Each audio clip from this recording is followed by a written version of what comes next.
چہرہ ہر قسم کے جذبات سے عاری، صرف اور صرف کرختگی کا تاثر لیے ہوئے تھا۔ نانین کا دل رکنے سا لگا تھا۔ اس سے پہلے وہ حد پار کر کے انسانیت کے درے سے گزرتا، دانین حواس کھوتی اس کی گرفت میں ساکت ہوئی۔ ساکت تو کامیار خانزادہ بھی ہوا۔ تم یوں بے ہوشی کا ڈرامہ کر کے مجھ سے بچ نہیں سکتی۔ اگلے ہی پل وہ اسے جھنجھوڑتے ہوئے کہہ رہا تھا، مگر دانین کے بے جان وجود میں کوئی حرکت نہ ہوتی دیکھ کر وہ ہلکی سی تشویش میں مبتلا ہوتا پیچھے ہٹا۔ کچھ دیر اسے سرد نگاہوں سے گھورتا رہا، پھر اتنی سردی میں سائٹ پر پڑا پانی کا جگ بے رحمی سے اس پر انڈیل دیا۔ دانین کراہی مگر آنکھیں نہیں کھولی۔ آج تو بچا لیا خود کو، مگر کب تک؟ ایک خوش حشام نگاہ دانین کے بھیگے ساکت وجود پر ڈالتا وہ باہر نکل گیا۔ پھر ساری رات سڑکیں ناپتا رہا تھا، بے مقصد ایک ریسٹورانٹ میں بیٹھا رہا۔ جو سوچا تھا وہ کر نہیں پایا تھا، اور جب کرنے جا رہا تھا تو دل تو خاموش تھا مگر دماغ قبول کرنے سے انکاری تھا۔ کتنے دنوں سے انتقام کی بھٹی میں سلگ رہا تھا، آج وہ اس کی دسترس میں تھی تو اس کے بے ہوشی پر پیچھے ہٹایا تھا۔ کوئی معمولی الزام نہیں لگایا تھا اس لڑکی نے کامیار خانزادہ پر، جسمانی زیادتی کا الزام لگایا تھا، وہ بھی پوری دنیا کے سامنے۔ وہ جتنا اس بارے میں سوچتا دماغ میں فشار خون اتنی ہی شدت سے ٹھوکریں مارنے لگتا۔ نہ جانے کتنی دیر اتنی سردی میں وہ باہر گھومتا رہا۔ جب وہ واپس آئے تو صبح کے 4 بج رہے تھے۔ ذہنی اور جسمانی تھکن روح تک اتری ہوئی محسوس ہو رہی تھی۔ لاؤنج سے ہوتے ہوئے اپنے کمرے کی طرف جاتے بے اختیار نظر اس کے کمرے کی طرف اٹھی جہاں وہ موجود تھی۔ لب بھیج کر وہ اپنے کمرے میں آ گیا۔ بلیک پینٹ، بلو ٹی شرٹ کے اوپر بلیک لیدر جیکٹ، بکھرے بال، تھکا ہارا سا آتے ہی بیڈ پر گر سا گیا۔ آنکھیں موندے نہ جانے کب نیند کی وادیوں میں اتر گیا۔ صبح جیسے ہی آنکھ کھلی اس کا خیال آیا، کل سے بھوکی پیاسی تھی، نہ جانے ہوش میں آئی بھی ہوگی یا نہیں۔ اگر ایسے ہی مر مرا گئی تو انتقام کا کیا ہوگا؟ اس خیال کے آتے ہی وہ تیزی سے اس کے کمرے کی طرف بڑھا۔ وہ بیڈ کی پائنتی سے ٹیک لگائے زمین پر کارپیٹ پر بیٹھی ہوئی تھی، دوپٹے کو اپنے گرد اچھی طرح لپیٹے ہوئے، پورا وجود بخار سے تپتا کانپ رہا تھا۔ خوف، بھوک اور بخار سے نڈھال، سرخ چہرے اور سوجی ہوئی لال آنکھوں کے ساتھ کامیار خانزادہ کو دیکھ کر اس کے چہرے پر خوف کے تاثرات پیدا ہوئے۔ میرے قریب مت آنا، بھیگی نڈال آواز میں کہتی وہ پیچھے کھسکنے لگی۔ وہ جو کھڑا اسے سرد نگاہوں سے گھور رہا تھا، اسے خود سے ڈرتے دیکھ کر اندر جیسے اطمینان سا اترا تھا، کیونکہ یہی بات تو چین نہیں لینے دیتی تھی کہ ایک معمولی لڑکی یوں بے خوفی سے اس سے ٹکرانے کی جرأت کیسے کر بیٹھی تھی بھلا۔ فکر مت کرو، اتنی جلدی نہیں ہے مجھے تمہارے پاس آنے کی۔ تم اب ہمیشہ ہمیشہ کے لیے میری قید میں رہو گی۔ یا تو تمہیں موت اس قید سے رہائی دلا سکتی ہے، یا پھر ہو سکتا ہے جب میرے اندر لگی انتقام کی آگ ٹھنڈی ہو جائے، یا مجھے کبھی تم پر ترس آ جائے، ورنہ دوسری صورت میں تم کبھی آزاد نہیں ہو سکتی، سمجھی؟ وہ ایک ٹانگ فولڈ کرتے اس کے قریب ٹکتے ہوئے بولا۔ دانین خاموش ہی رہی۔ کیا ہوا، اب کچھ نہیں کہو گی؟ ویسے تو بہت زبان چلتی ہے تمہاری، استحاضیہ انداز میں کہتی اس نے دانین کی تھوڑی پکڑتے اس کا چہرہ اوپر کیا تو دانین کرن کھا کر اس کا ہاتھ چھٹکا جس پر کامیار خانزادہ کے ماتھے پر بل نمودار ہوئے۔ سمجھتی کیا ہو خود کو؟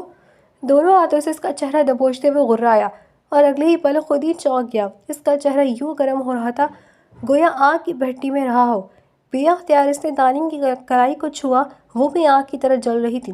وہ لڑکی سخت بخار میں مبتلا تھی، نہ چاہتے ہوئے بھی وہ اس احساس کرنے پر مجبور ہو گیا۔ اٹھو، بیڈ پر لیٹو، اس نے دانین کی کلائی تھام کر اٹھاتے ہوئے کہا، مگر وہ بری طرح بدک کر اٹھی اور کلائی چھڑوانے کے لیے مزاحمت کرنے لگی۔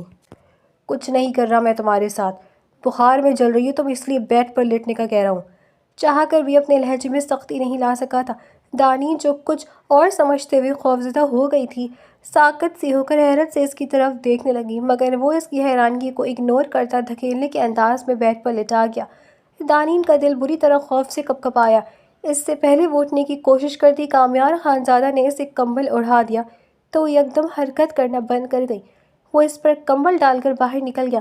دانین سرخ سوجی بے تاثر نگاہوں سے چھت کو دیکھے گئی۔ کچھ دیر بعد کمرے میں ایک ملازمہ داخل ہوئی۔ اس کے ہاتھوں میں ٹرے تھی جس میں بریڈ اور دودھ کے گلاس کے ساتھ میڈیسن بھی رکھی ہوئی تھی۔ ملازمہ نے ٹرے سائڈ ٹیبل پر رکھ دی اور اس سے اٹھنے کو کہا، مگر دانین خاموشی سے پڑی رہی۔ ملازمہ نے 2-3 بار ناشتہ کرنے اور میڈیسن لینے کو کہا، مگر دانین نے نہ اس کی طرف دیکھا اور نہ ہی کوئی جواب دیا تو وہ چند پل اسے دیکھنے کے بعد کمرے سے نکل گئی۔ چند منٹ بعد دروازہ دوبارہ کھلا اور اس بار کمرے میں داخل ہونے والا کامیار خانزادہ تھا۔ ماتھے پر بل لیے وہ بیت کے قریب آیا۔ دانین حسن، اگر تم یہ سمجھتی ہو کہ اس طرح بھوک ہڑتال کر کے میڈیسن نہ لکھ کر مر کر مجھ سے جان چھڑوا لو گی تو یہ تمہاری بھول ہے۔ اتنی آسانی سے نہیں مرنے دوں گا تمہیں۔ ایک ایک چیز کا حساب لینا ہے، پارٹی میں کی گئی تمہاری بدتمیزی کا، مجھ پر لگائے گئے اس گھٹیا الزام کا۔ بولتے ہوئے اس نے دانین کو بازو سے پکڑ کے بے دردی سے اس طرح کھینچ کر اٹھایا کہ تکلیف کے مارے دانین کے منہ سے سسکانی نکل گئی۔ بے جان ہوتے ہاتھوں سے اس نے شانوں سے ڈھل کا دوپٹہ درست کیا۔ اگلے ہی پل وہ خود بھی اس کے بے حد قریب بیٹھ چکا تھا۔ دانین نے گھبرا کر پیچھے سے رکھنا چاہا مگر اس کی گھورتی سرد نگاہوں سے خائف ہو کر رک گئی۔ ٹرے سے بریڈ کا پیس اٹھا کر اس نے دانین کی طرف بڑھایا مگر وہ نفرت سے منہ پھیر گئی، مگر منہ پھیرنا اسے بھاری پڑا۔ اگلے ہی لمحے وہ ایک جھٹکے سے اس کا منہ دبوچ کر زبردستی بریڈ ٹھوسنے کے انداز میں اس کے منہ میں ڈالنے لگا۔ انداز میں انتہائی بے رحمی اور سختی تھی۔ دانین مزاحمت نہیں کر پائی، دل کڑ کر منہ میں ڈالا گیا بریڈ کا ٹکڑا اس سے نگلنا ہی پڑا۔ اور پھر کامیار خانزادہ سرد تاثرات والے چہرے اور بھیجے ہوئے لبوں کے ساتھ زبردستی ایک کے بعد ایک بریڈ کا پیس اس کے منہ میں ڈالتا گیا، یہاں تک کہ دانین کو ابکائی آنے لگی۔ مگر پھر بھی اس نے رحم نہ کیا۔ زبردستی دودھ کا گلاس اس کے منہ سے لگا دیا، جو اس نے آدھا پیا اور آدھا اس کے منہ سے باہر نکل گیا۔ بخار کی ٹیبلٹس بھی 2 اکٹھی اس کے منہ میں ڈالی جنہیں دانین نے بمشکل نگلا۔ اپنا مقصد پورا کر لینے کے بعد جب اس نے دانین کو رہائی بخشی تو اس کے چہرے کی حالت مضحکہ خیز لگ رہی تھی۔ سرخ آنکھوں سے نکلتا پانی ہونٹوں کے دونوں اطراف سے بہتے دودھ کے قطرے دوپٹے سے چہرہ صاف کرتے وہ رو پڑی تھی۔ ابھی سے کیوں رو رہی ہو دانین حسن؟ ابھی تو کچھ خاص کیا بھی نہیں تمہارے ساتھ۔ استہزائیہ انداز میں کہتا وہ اسے دیکھنے لگا۔ مجھے اپنے گھر والوں سے بات کرنی ہے، وہ آنکھوں سے آنسو پوچھتے ہوئے بولی۔ گھر والوں سے؟ کامیار خانزادہ نے آبرو اچکا کر حیرت سے اسے دیکھا۔ تمہیں لگتا ہے میں تمہارے گھر والوں سے تمہاری بات کرواؤں گا؟ طنزیہ لہجے میں کہتے وہ اس کے چہرے کے قریب جھکا۔ دانین نے بے اختیار چہرہ پیچھے کیا اور سر بیک گراؤنڈ سے جا ٹکرایا۔ منہ سے سسکانی نکل گئی۔ اپنے گھر والوں کو بھول جاؤ دانین حسن، تمہاری ایک سزا یہ بھی ہوتی تم جب تک میری قید میں رہو گی اپنے گھر والوں سے ملنے بات کرنے کے لیے ترستی رہو گی۔ اس کی آواز میں اتنا سرد پن تھا کہ دانین کو اپنا وجود بھی سرد ہوتا محسوس ہوا۔ پل پل تڑپاؤں گا تمہیں دانین حسن، پل پل۔ وہ اتنے زور سے پھنکارا کہ دانین کا دل لرز گیا تھا۔ چند پل وہ یوں نہیں اس کی طرف جھکے سرد نگاہوں سے اسے گھورتا رہا اور اگلے ہی پل کمرے سے نکل گیا۔ دانین تکیے پر گر کر رونے لگی۔ آج 1 ہفتہ ہو گیا تھا اس کا بخار اتنا بگڑ گیا تھا کہ کامیار خانزادہ نہ چاہتے ہوئے بھی تشویش میں مبتلا ہو گیا تھا۔ ڈاکٹر خیام جو اس کا دوست تھا اور روز دانین کے چیک اپ کے لیے آ رہا تھا، اس نے کامیار کو اسے ہاسپٹل میں ایڈمٹ کروانے کا مشورہ دیا۔ نہیں، میں اسے ہاسپٹل میں ایڈمٹ نہیں کرا سکتی۔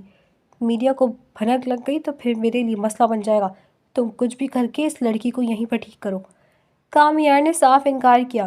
یار تم بات کو سمجھنے کی کوشش کرو، یہ کوئی عام بخار نہیں ہے، ٹائیفائڈ ہے اور ایسے ٹریٹمنٹ کی ضرورت ہے جو ہاسپٹل میں ہی ہو سکتا ہے۔ ڈاکٹر خیام نے اسے سمجھانے کی کوشش کی مگر کامیار نے ماننے سے صاف انکار کر دیا۔ مجبوراً اسے ٹریٹمنٹ کا انتظام کامیار کے فلیٹ پر ہی کرانا پڑا۔ نرس کی ضرورت پڑی تو اس پر کامیار خانزادہ مان گیا تھا۔ پھر کچھ دنوں بعد آہستہ آہستہ بخار کا زور ٹوٹا اور دانین کی حالت سنبھلنے لگی۔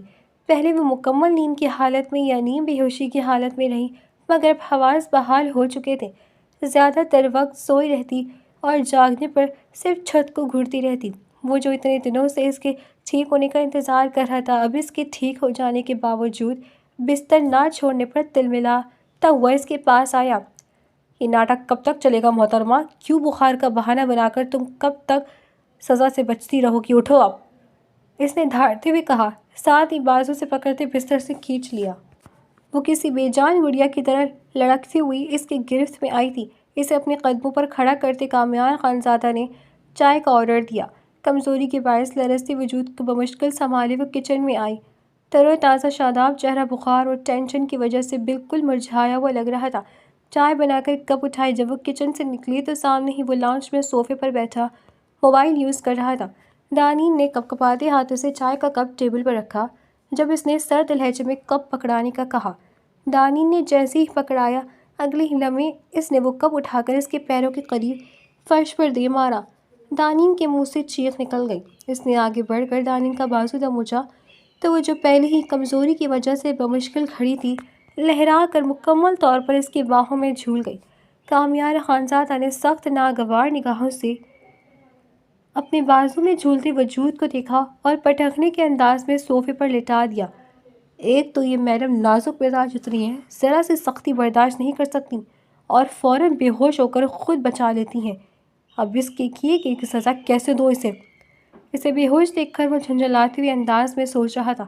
ملازمہ نے اس کے کہنے پر دانین کے چہرے پر پانی چھڑکا تو وہ ہوش میں آ گئی اور سہمی ہوئی نگاہوں سے کامیار خانزادہ کی طرف دیکھنے لگی، جو اس پر ایک سخت نگاہ ڈالتا کمرے میں چلا گیا تھا۔ وہ اٹھ کر بیٹھ کے رونے لگی۔ ملازمہ نے ہمدردانہ نگاہوں سے اسے روتے دیکھا مگر کچھ کہے بنا کامیار خانزادہ کے کمرے کی طرف بڑھ گئی، جو اسے آواز دے کر بلا رہا تھا۔ میں جا رہا ہوں، 1 ہفتے بعد آؤں گا، تب تک اس لڑکی کو کھلا پھلا کر اس کی حالت بحال کرو اور وہ آہستہ آواز میں اسے ہدایت دینے لگا، جسے ملازمہ غور سے سن رہی تھی۔ پھر کئی دن گزر گئے، کامیار خانزادہ دوبارہ نہیں آیا۔ دانین نے سکون کا سانس لیا مگر گھر والوں کو یاد کر کے وہ اکثر روتی رہتی تھی۔ ملازمہ اس کا بھرپور خیال رکھتی، اسے اصرار کر کے کھانا کھلاتی، اس سے ہمدردی جتاتی۔ کامیار خانزادہ کی برائیاں کر کے اس نے دانین کا اعتماد حاصل کر لیا تھا اور اس سے وعدہ بھی کیا تھا کہ وہ اس قید سے نکلنے میں اس کی مدد کرے گی، اس لیے دانین اس کی ہر بات مان لیتی تھی۔ 1 ہفتے بعد جب کامیار خانزادہ واپس آئے تو وہ صحیح طرح سے صحت یاب ہو چکی تھی۔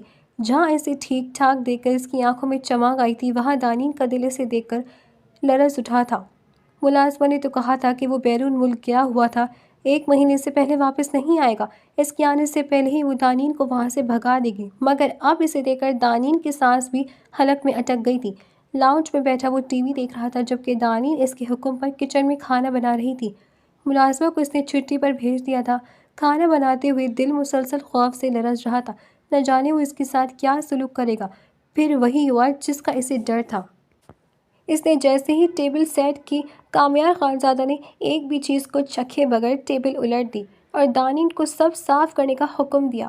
لرزتے کانپتے ہاتھوں سے وہ فرش صاف کرتی رہی جبکہ اس دوران وہ مسلسل اس کے سر پر کھڑا اسے حقارت آمیز جملوں سے نوازتا رہا۔ تم جیسی ہوٹل کی معمولی سی ریسیپشنسٹ کی یہی اوقات ہے۔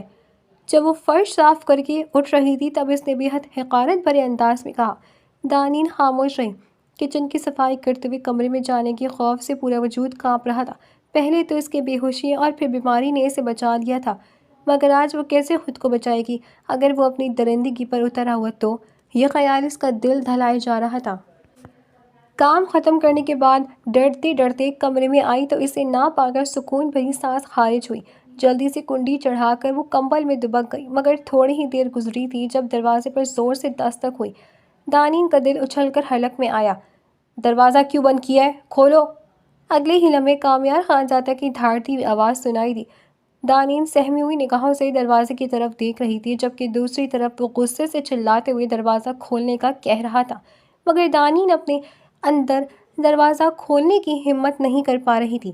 پھر یکدم دروازے کی دوسری طرف خاموشی چھا گئی۔ دانین بے یقین نگاہوں سے دروازے کی طرف دیکھتی یکدم اٹھ کر بیٹھ گئی۔ کیا وہ چلا گیا؟ ابھی وہ اسی بارے میں سوچ رہی تھی جب کلک کی آواز سے دروازہ کا لاک کھلا اور غضبناک تیور لیے کامیار خانزادہ اندر داخل ہوا۔ دانین بجلی کسی تیزی سے بیڈ سے اتر کر واش روم کی طرف بھاگنے لگی تھی جب وہ ایک جسم میں اس تک پہنچتا اسے اپنی آہنی گرفت میں قید کر گیا تھا۔ تمہاری ہمت کیسے ہوئی دروازہ لاک کرنے کی؟ وحشت ناک نگاہوں سے دیکھتے ہوئے اس پر دھاڑا۔ دانین کسی لگچری شاخ کی مانند لرزنے لگی۔ خبردار جو تم نے بے ہوشی کا ناٹک کیا ورنہ جان سے مار دوں گا۔ اس کا لہجہ اور آواز بادل کے گرجنے جیسا تھا۔ دانین کی زبان تالو سے چپک گئی، آنکھیں برسنے لگیں۔ وہ اتنی کمزور نہیں تھی، نہ ہی اتنی ڈرپوک، مگر اس وقت اس ظالم شخص کی قید میں اس کی ساری خود اعتمادی بہادری ختم ہو چکی تھی۔ وہ اسے اپنی فولادی گرفت میں جکڑے اس پر چلا رہا تھا، برس رہا تھا، مگر دانین کے منہ سے خوف کے مارے ایک لفظ تک نہیں نکل پا رہا تھا۔ تم اتنے دنوں سے بچی ہوئی ہو میرے عتاب سے، مگر آج نہیں بچ سکو گی۔ چاہے بے ہوش ہو جاؤ پھر بھی میں تمہارے اس وجود کی دھجیاں بکھیر کر رہوں گا۔ جو الزام تم نے مجھ پر لگائے اسے سچ کر کے دکھاؤں گا۔ جنونی کیفیت میں بولتے ہوئے اس نے خوف سے ادھموئی ہوتی دانین کو بیڈ پر دھکیل دیا اور خود اس پر حاوی ہوا۔ دانین کی جان حلق میں اٹک گئی۔ کامیار خانزادہ کی وحشت کی بھیڑ چڑھنے کے خوف سے وہ بے بسی کے مارے پھوٹ پھوٹ کر رو پڑی۔ وہ جو اس کی نازک گردن پر اپنی وحشت نکال رہا تھا، اس کی رونے کی آواز پر یکدم سر اٹھا کر اس کی طرف دیکھنے لگا۔ گہری سیاہ بڑی بڑی آنکھوں میں پھیلا خوف و ہراس اور موتیوں کی طرح ٹپکتے آنسو، وہ یکدم عجیب سی کیفیت کا شکار ہوا تھا۔ اس کی خوف سے پھیلی آنکھوں میں نہ جانے ایسی کیا بات تھی کہ یکدم دل کی حالت عجیب سی ہوئی۔ اگلے ہی پل وہ اسے اپنی گرفت سے آزاد کرتا تیزی سے کمرے سے باہر نکل گیا۔ دانین دوسری بار خود کے اس کے ہاتھوں پامال ہونے سے بچ جانے پر بے یقین تھی۔ ساری رات اس کی خوف میں گزری، ذرا سی آہٹ پر چونک کر دروازے کی طرف دیکھنے لگتی کہ کہیں پھر سے تو نہیں آ گیا، مگر ایسا کچھ نہ ہوا۔ صبح کے وقت وہ بیڈ گراؤنڈ سے ٹیک لگائے غنودگی میں تھی جب وہ اندر آیا۔ دانین آہٹ پا کر جاگ گئی تھی اور اسے سامنے دیکھ کر گھبراتے ہوئے اپنے گرد کمبل کو مضبوطی سے لپیٹنے لگی۔ کامیار خانزادہ کی آنکھیں یوں سرخ ہو رہی تھیں جیسے وہ ساری رات جاگتا رہا ہو۔ بے حد سرد آواز میں اس نے دانین کو کمرے سے باہر آنے کا حکم دیا۔ اپنے گرد چادر کو اچھی طرح لپیٹتی وہ کمرے سے باہر آئی، سر جھکا ہوا تھا۔ کامیار خانزادہ نے ایک اچتی نگاہ اس پر ڈالتے اس کا ہاتھ پکڑا۔ دانین کے پورے وجود میں خوف کی لہر دوڑ گئی۔ اس کی پکڑ میں سختی تھی، یوں جیسے اس کے بھاگ جانے کا خدشہ ہو۔ پھر اسی طرح اس کا ہاتھ پکڑے وہ اسے فلیٹ سے باہر لایا اور سامنے کھڑی اپنی گاڑی کا فرنٹ ڈور اوپن کرتے اسے اندر دھکیل دیا اور خود گھوم کر ڈرائیونگ سیٹ پر آ بیٹھا۔ دانین دروازے کے ساتھ لگ کر بیٹھ گئی اور کن آنکھوں سے اس شخص کی طرف دیکھا جو پھتریلے تاثرات اور بھیجے ہوئے جبڑوں کے ساتھ ڈرائیونگ کر رہا تھا، اور پھر وہ ونڈو سے باہر آزاد دنیا کو دیکھنے لگی۔ خود وہ کسی کی قید میں تھی، اپنے گھر والوں سے ملنا تو دور بات تب تک نہیں کر سکتی تھی۔ قید کے اس احساس سے اس کے آنسو گرنے لگے تھے۔ وہ اسے اپنے فارم ہاؤس لایا تھا، وسیع رقبے پر بنا شاندار سا فارم ہاؤس جس کے گارڈن میں درختوں، پودوں اور پھولوں کی بہتات تھی۔ جس طرح اس نے ہاتھ پکڑ کر اسے گاڑی میں دھکیلا تھا، اسی طرح ہاتھ سے کھینچ کر گاڑی سے باہر نکالا۔ دانین ہراساں چہرے کے ساتھ اس کے ساتھ کھینچتی چلی آئی۔ گارڈن میں آ کر اس نے دانین کا بازو چھوڑ دیا اور وہاں کام کرتے مالک کو چھٹی دے کر دانین کو اس کی جگہ پودوں کی کاٹ چھانٹ اور صفائی کا آرڈر دیا تو وہ حق تک سی اسے دیکھنے لگی۔ سنائی نہیں دیا تمہیں؟ 1 گھنٹے کے اندر اندر ان تمام پودوں کی کاٹ چھانٹ اور گارڈن کی صفائی کرو۔ اس نے دھاڑ کر حکم دیا تو دانین گھبراتے ہوئے جلدی سے کٹرا اٹھا کر پودوں کی کاٹ چھانٹ کرنے لگی۔ مگر یہ کوئی آسان کام نہیں تھا، اس کی ساری انرجی لگ رہی تھی۔ گارڈن بہت وسیع و عریض تھا اور پودوں سے بھرا ہوا تھا۔ وہ وہیں کرسی ڈال کر بیٹھ گیا اور اسے کام کرتے دیکھنے لگا۔ اگر وہ تھک کر تھوڑی دیر کے لیے بیٹھنے لگتی تو اس کی ایک دھاڑ پر فوراً سے اٹھنا پڑتا۔ 1 گھنٹے کے بجائے 4 گھنٹے لگ گئے اسے کاٹ چھانٹ اور صفائی کرنے میں۔ وہ اس کے سر پر کھڑے ہو کر ہدایت دیتا رہا۔ اس نے پوری زندگی میں کبھی اتنا کام نہیں کیا تھا جتنا کامیار خانزادہ نے اس سے 4 گھنٹوں میں کروایا تھا۔ کام کروانے کے بعد وہ اسے اندر لایا تھا۔ وہ جو انتہائی تھکی ہوئی تھی، لاؤنج میں پڑے صوفے پر بیٹھنے لگی تھی جب اس نے ایک جھٹکے سے کلائی پکڑتے روکا۔ وہ گھبراہٹ کے ساتھ اسے دیکھنے لگی۔ اوقات ہے تمہاری اس صوفے پر بیٹھنے کی؟ آنکھوں میں نفرت اور لبوں پر زہر لیے اس نے طنزیہ لہجے میں پوچھا۔ دانین سر جھکائی لب کاٹنے لگی۔ یہاں بیٹھو، یہ جگہ ہے تمہاری۔ اس نے اچانک اس کا ہاتھ چھوڑتے دھکا دینے والے انداز میں کارپیٹ پر پٹخا تھا۔ وہ پشت کے بل گرتے گرتے بچی اور آنسو بھری نگاہوں سے اسے دیکھنے لگی، جس کی آنکھوں میں صرف اور صرف بے رحمی تھی۔ غصہ تھا، نفرت تھی۔ وہ اس لڑکی سے انتقام لینا چاہتا تھا۔ جو الزام اس نے اس پر پوری دنیا کے سامنے لگایا تھا، اس الزام کو سچ کر کے اسے سبق سکھانا چاہتا تھا، مگر چاہنے کے باوجود بھی وہ اس کے ساتھ اتنی گھٹیا حرکت کرنے پر خود کو آمادہ نہیں کر پایا تھا۔ اسی لیے انتقام کا اس نے یہ راستہ اپنایا تھا۔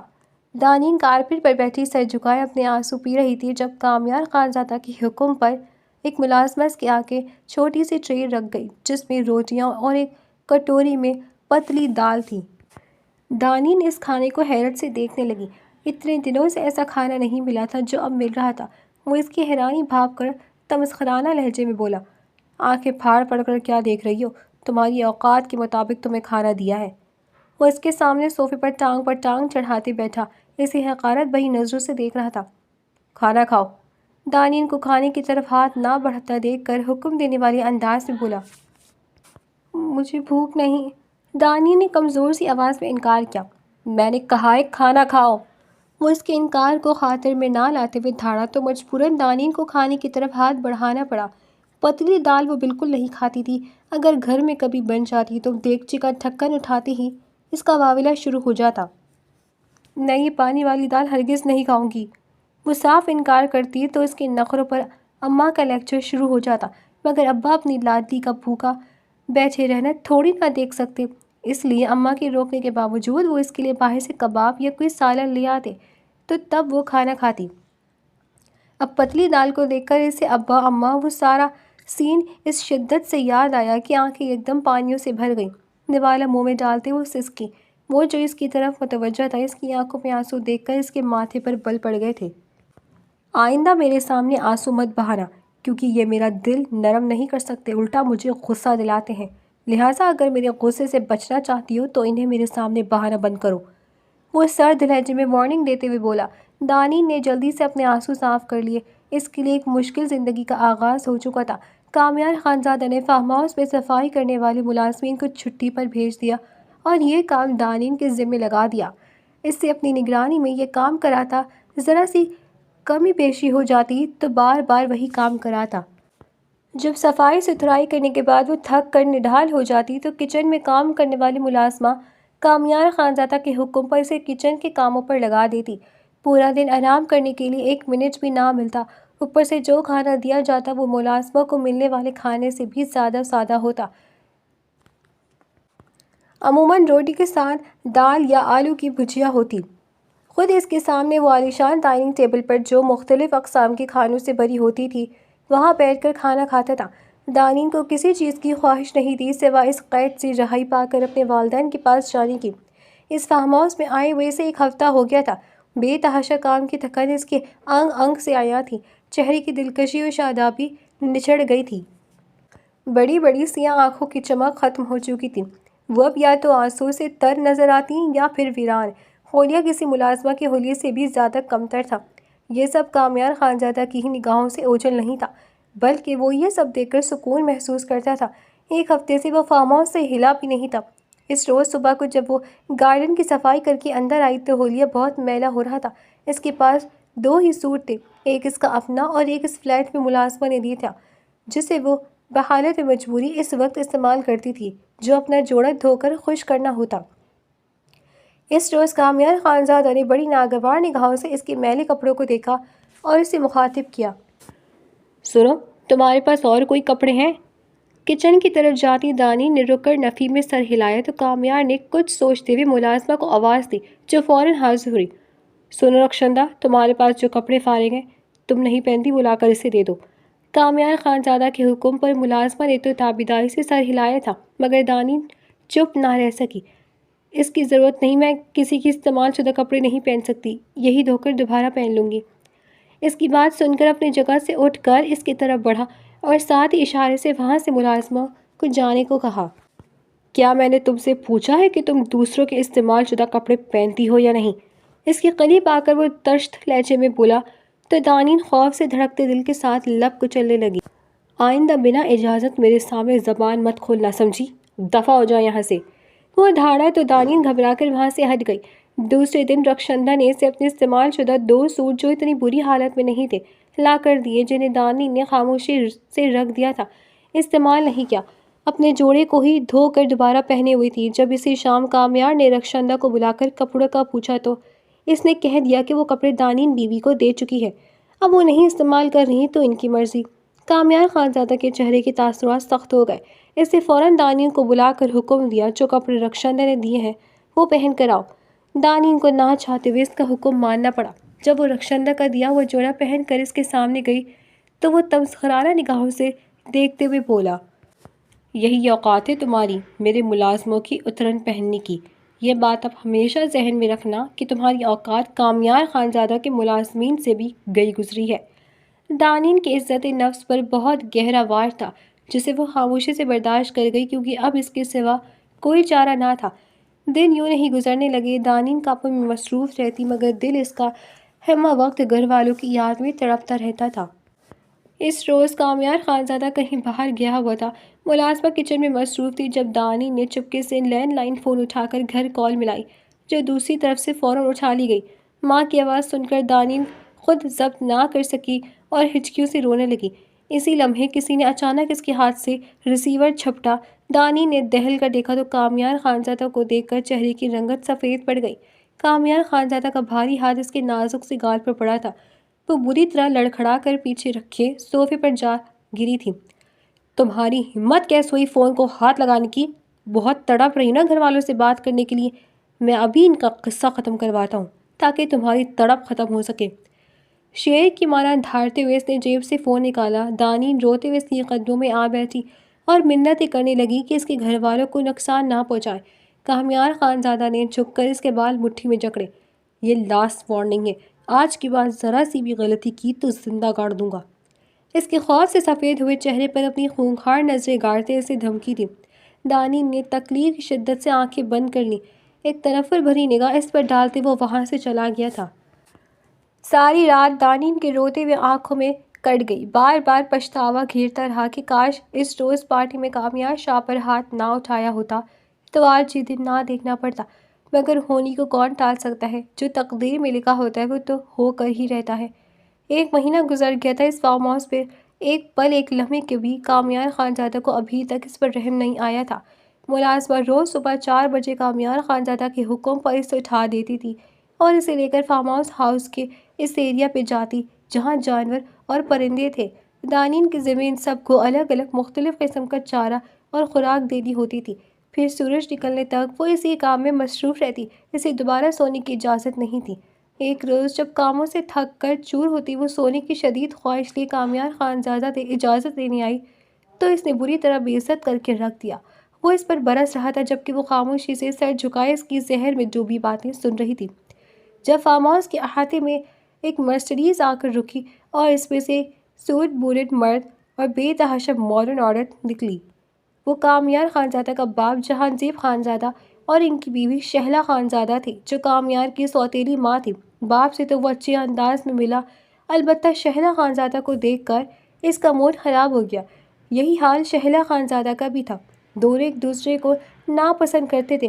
کامیار کی سگی ماں فرحین خانزادہ کا اس وقت انتقال ہوا تھا جب کامیار 10 کا تھا۔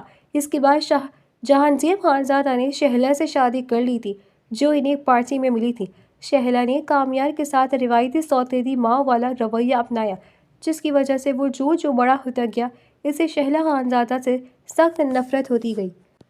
دونوں کے بیچ جھڑپیں اکثر ہوتی رہتی تھی جو جہانزیب خانزادہ کے لیے پریشانی کا باعث بنتی تھی۔ اس وقت بھی شہلا گردیزی کو فارم ہاؤس پر دیکھ کر کامیار کا موڈ سخت خراب ہوا تھا۔ دانین کے متعلق جہانزیب خانزادہ نے پوچھا تو کامیار نے کہا، ڈیڈ نیو ملازمہ رکھی ہے۔ دانین کا چہرہ دھواں سا ہوا تھا جو کامیار کی نظروں سے مخفی نہ رہ سکا۔ اسے بڑا سکون محسوس ہوا تھا مگر اسے نہیں معلوم تھا کہ اپنے یہ الفاظ اسے واپس لینے پڑیں گے۔ جب شہلا خانزادہ نے دانین سے اپنی ذاتی کام کروانی چاہی تو فوراً بھڑک گیا کہ یہ میری ملازمہ ہے، آپ کی نہیں جو آپ کے کام کرے گی۔ اس پر شہلا خانزادہ بھی تلملا اٹھی، دونوں میں تکرار ہوئی۔ جہانزیب خانزادہ نے دونوں کو چپ کروانے کی کوشش کی مگر اس وقت جھگڑا بڑھ گیا جب شہلا خانزادہ نے حقارت بھرے لہجے میں کہا، یوں کہو نا کہ یہ ملازمت تم نے اپنی ذاتی عیاشی کے لیے رکھی ہے۔ ان الفاظ پر کامیار خانزادہ کا چہرہ سرخ ہو گیا، تبھی وہ چلا کر بولا، بیوی ہے میری۔ جہاں دانین پھتر ہوئی تھی وہیں اس انکشاف پر جہانزیب خانزادہ اور شہلا دونوں ششدر رہ گئے۔ جہانزیب خانزادہ اس سے باس پرس کرنے لگے تو کامیار کو انہیں ساری بات بتانی پڑی کہ اس نے انتقام کے لیے اس لڑکی سے نکاح کیا ہے۔ تو وہ خاموش ہو گئے لیکن یہ ضرور کہا، جلدی سے اپنا انتقام پورا کرو، اس لڑکی کو فارغ کرو۔ خاندان والوں اور حلقہ احباب کو پتہ چل گیا کہ تم نے ایک مڈل کلاس معمولی لڑکی سے شادی کی ہوئی ہے تو ہم پر باتیں ہوں گی۔ جہانزیب خانزادہ کے لہجے میں سختی تھی۔ کامیار نے لب پھینچ کر خود کو کچھ کہنے سے باز رکھا۔ کچن میں کھڑی دانین یہ سب سن رہی تھی، اس کی آنکھوں سے آنسو گر رہے تھے۔ سر جھکائے وہ اپنا کام کرتی رہی۔ پہلے صرف کامیار خانزادہ کا تھا لیکن اب اس کی سوتیلی ماں کا بھی حقارت بھرا اور تہذیب آمیز رویہ اسے سہنا پڑا تھا۔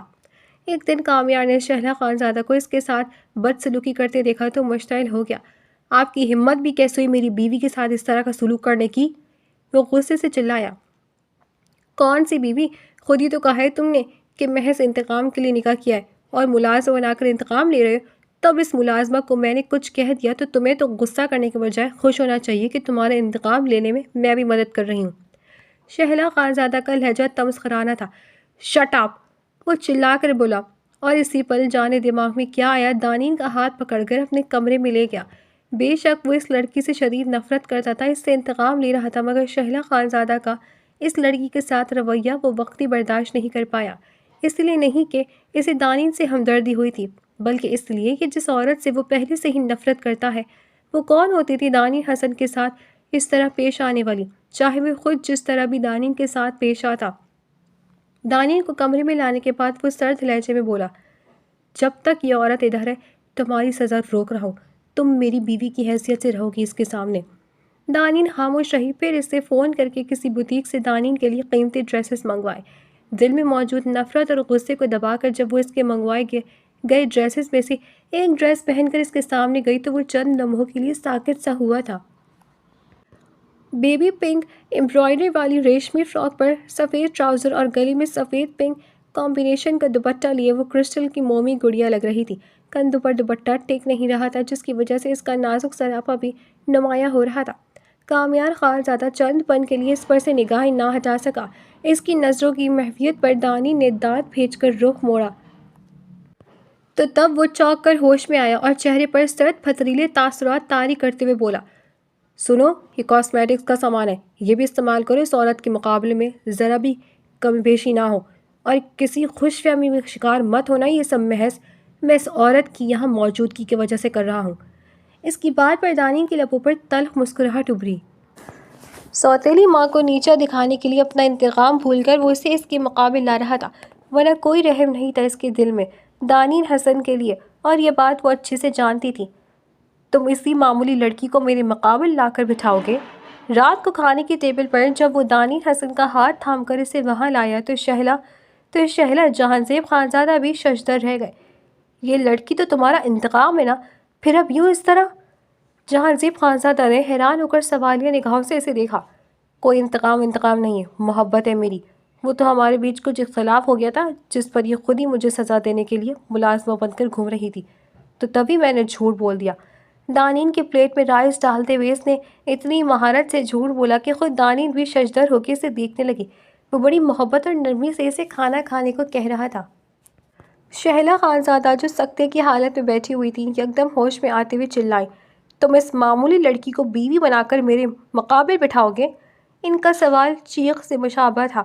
بالکل، جب آپ ڈیڈ کی وائف ہونے کی وجہ سے اس ٹیبل پر بیٹھیں گی، حقدار ہے، تو میری وائف کو بھی یہ حق حاصل ہے۔ وہ انہیں گھورتے ہوئے سرد لہجے میں بولا، تم ایک نیچ خاندان کی معمولی لڑکی کو ہماری بہو بناؤ گے اور ہم تسلیم کر لیں گے؟ بھول ہے تمہاری۔ شہلا خانزادہ گلا پھاڑ کر چلائیں، زبان کو لگام دیں، میں صرف ڈیڈ کی وجہ سے آپ کا لحاظ کر رہا ہوں، ورنہ…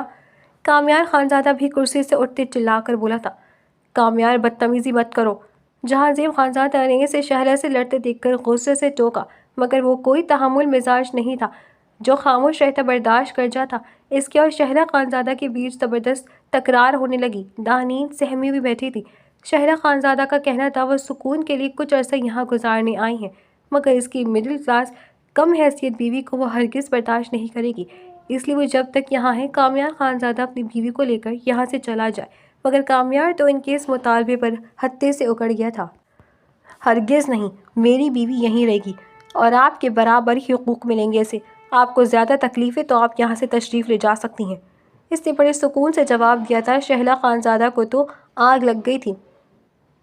میرا موازنہ اپنی مڈل کلاس کی کم حیثیت بیوی سے مت کرو، میں ایک اونچے خاندان سے تعلق رکھتی ہوں۔ وہ تل ملا کر غرور بھرے لہجے میں بولی تو کامیاب بھی مشتعل ہوا اٹھا تھا۔ دونوں میں جھگڑا بڑھنے لگا۔ جہانزیب خانزادہ دونوں کے بیچ مصالحت کرانے کی کوشش کر رہے تھے، مگر نتیجہ صفر تھا۔ شہلا خانزادہ اگر مغرور، ضدی، بددماغ عورت تھی تو کامیاب اس سے 10 ہاتھ آگے تھا۔ زندگی میں پہلی بار تو اسے صحیح سے موقع ملا تھا اس عورت کو زج کرنے کا، پھر بھلا وہ کیسے؟ وہ اس موقع سے فائدہ نہ اٹھاتا۔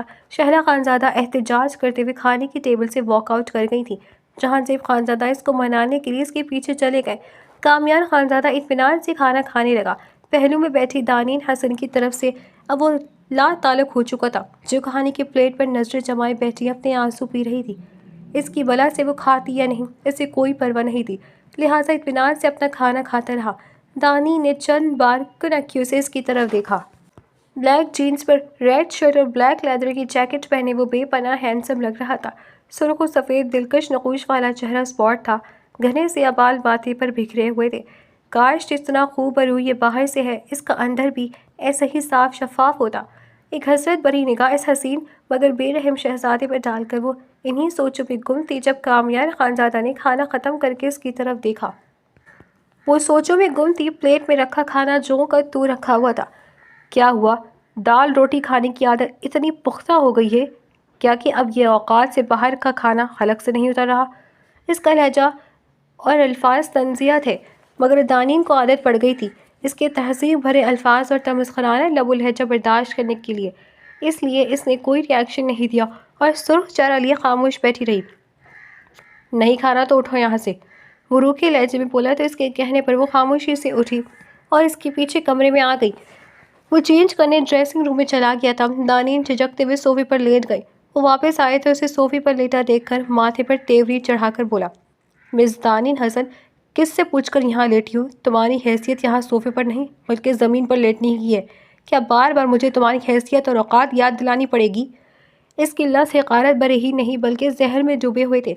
دانین سن ہو کر گئی مگر چپ چاپ اٹھ کر صوفے کے قریب کارپیٹ پر لیٹ گئی اور اپنا دوپٹہ اپنے اوپر پھیلا لیا۔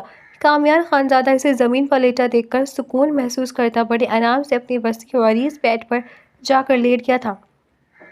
زمین پر سونے کی عادت نہ ہونے کی وجہ سے دانین کو نیند نہیں آ رہی تھی، اوپر سے دوپٹہ بھی سردی کور کرنے سے قاصر تھا۔ کئی بار حسرت بھری نگاہوں سے اس کے بیڈ پر نرم گرم کمبل پر لیٹے اس سنگ دل کی طرف دیکھا جو بڑے سکون سے سو رہا تھا۔ صبح کی اذان کے ساتھ وہ اٹھ گئی تھی، وضو کر کے کمرے کے کونے میں جانماز بچھا کر کھڑی ہو گئی۔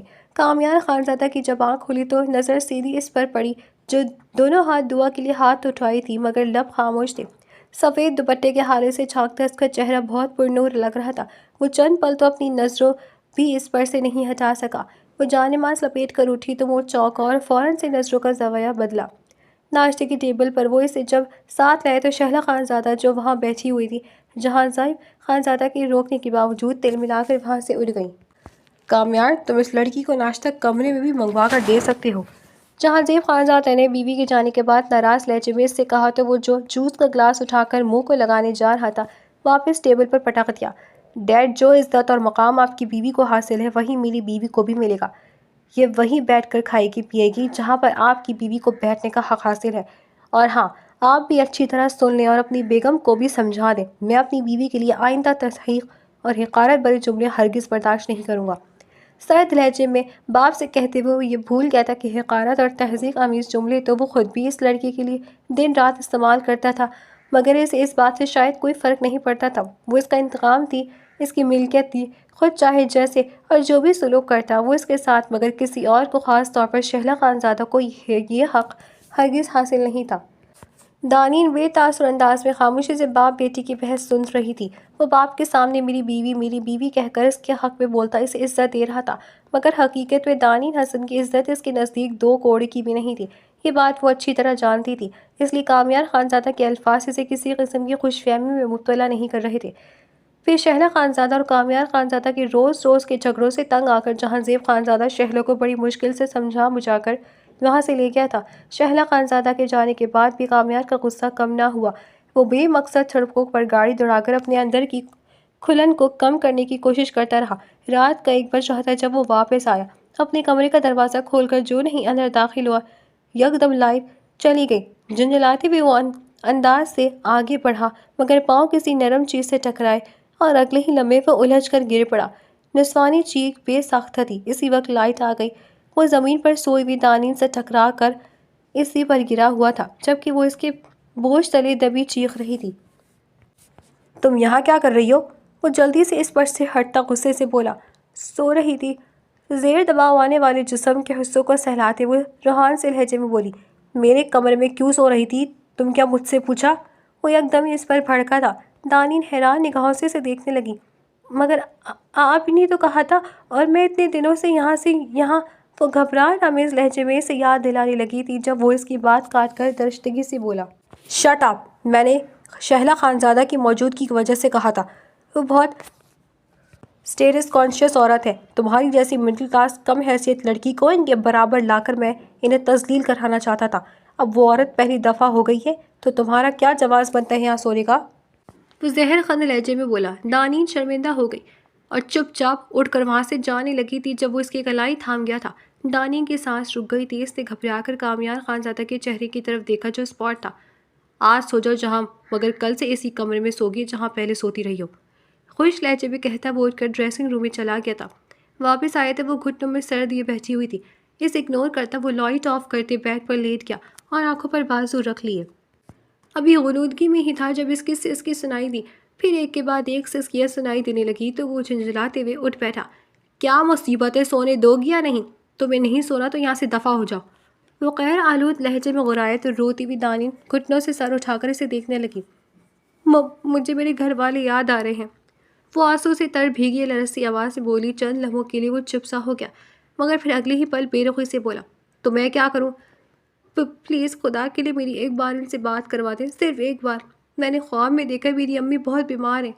وہ روتے ہوئے اٹھی اور بیڈ پر جھکتے اس کے پیروں پر اپنے ہاتھ رکھ گئی۔